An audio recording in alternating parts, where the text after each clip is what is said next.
তো বন্ধ এমনটা নয়, জাদেজা এখনও টেস্টের অপরিহার্য সদস্য। ওয়ার্ল্ড টেস্ট চ্যাম্পিয়নশিপের বর্তমান সাইকেলে এখনও দলের অটোমেটিক চয়েস হচ্ছেন রবীন্দ্র জাদেজা। তবে সীমিত ওভারের ফরম্যাটে টি-20 বিশ্বকাপের ফাইনাল যদি তার কেরিয়ারের শেষ ম্যাচ হয়ে থাকে, অবাক হওয়ার কিছুই নেই। ক্রিকেটারের এক সুপারস্টারকে ছেঁটে ফেলল বিসিসিআই। বিশ্বকাপ ফাইনাল হয়ে থাকলো শেষ ম্যাচ। নতুন রূপের ভারতীয় দল শ্রীলঙ্কা সফরে যাচ্ছে। নতুন কোচ তো বটেই, সেই সঙ্গে নতুন নেতৃত্ব গ্রুপও দেখা যাবে দ্বীপ রাষ্ট্রের সফরে। হেড কোচ গৌতম গম্ভীরকে সহায়তা করার জন্য তৈরি থাকবেন সূর্যকুমার যাদব, শুভমান গিলরা। 27 জুলাই থেকে 6 আগস্ট পর্যন্ত ভারতীয় দল 3টে করে ওয়ানডে এবং টি-20 খেলবে। সূর্যকুমার যাদব যেমন টি-20তে নতুন নেতা ঘোষিত হয়েছেন, তেমন ওয়ানডেতে অধিনায়কত্ব চালিয়ে যাবেন রোহিত শর্মা। দুই ফরম্যাটেই জাতীয় দলের সহ অধিনায়ক হয়েছেন শুভমান গিল। আইসিসি ট্রফিতে খরা ঘোচানোর মঞ্চেই টি-20 ফরম্যাটকে বিদায় জানিয়েছেন দলের 3 সিনিয়র মোস্ট তারকা বিরাট কোহলি, রোহিত শর্মা এবং রবীন্দ্র জাদেজা। ওয়ানডেতে এখনও কোহলি, রোহিত দুজনেই চ্যাম্পিয়ন ট্রফিকে পাখির চোখ করেছেন। তবে ঘটনা হলো টি-20তে অবসর ঘোষণার সঙ্গেই সম্ভবত শেষ সীমিত ওভারের ম্যাচ খেলে ফেলেছেন রবীন্দ্র জাদেজা। ওয়ানডে অবসর না নিলেও তাকে আর দল চাইছে না। শ্রীলঙ্কায় ভারতের ওয়ানডে স্কোয়াডে নেই হার্দিক পান্ডিয়া, জসপ্রীত বুমরাও। তবে দুজনের সঙ্গে জাদেজার না থাকার ফারাক অনেক। হার্দিক পান্ডিয়া নিজেই নির্বাচকদের কাছে ব্যক্তিগত কারণে ওয়ানডে সিরিজ থেকে অব্যাহতির আর্জি রেখেছিলেন। অন্যদিকে জসপ্রীত বুমরার মতো অল ফরম্যাটের প্রিমিয়ার বোলারকে বিশ্রাম দেওয়ার পথে হাঁটছে বিসিসিআই। এমনকি রোহিত কোহলি ছুটির আর্জি জানিয়েছিলেন। তবে গম্ভীর দুজনকে ওয়ানডে স্কোয়াডে থাকার অনুরোধ করেছিলেন। তাতে সাড়া দিয়েছেন দুই মহারথী।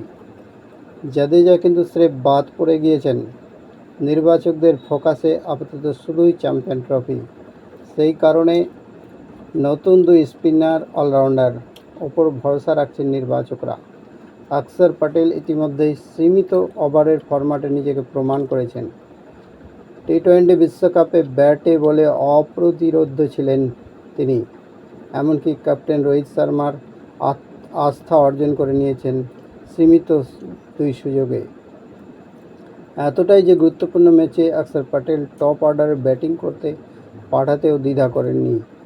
ফ্লোটার হিসেবে ব্যবহার করার অপশন থাকছে অক্ষরের অন্তর্ভুক্তিতে। রোহিতের মতো তথ্য পরিসংখ্যান বেশি বিশ্বাস করেন গৌতম গম্ভীরও। সেখানেই দেখা যাচ্ছে অক্ষর প্যাটেল আগামীর তারকা হিসেবে ফুরিয়ে যাওয়া রবীন্দ্র জাদেজার থেকে বেশি গ্রহণযোগ্য। ব্যাকআপ হিসেবে ওয়াশিংটন সুন্দর ও টিম ম্যানেজমেন্টের অগ্রাধিকারের তালিকায় তিনি খেললে ব্যাটিং বোলিং দুই বিভাগেই আরও নমনীয় হয়ে ওঠার সুযোগ থাকে।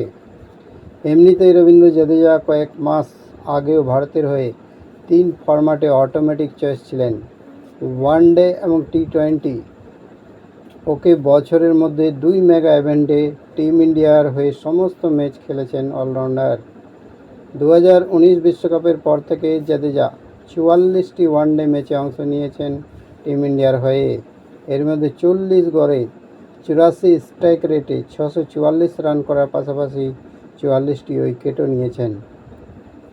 বোলিং গড় ইকোনমি যথেষ্ট প্রভাব ফেলার মতো, যথাক্রমে 37 এবং 4.9।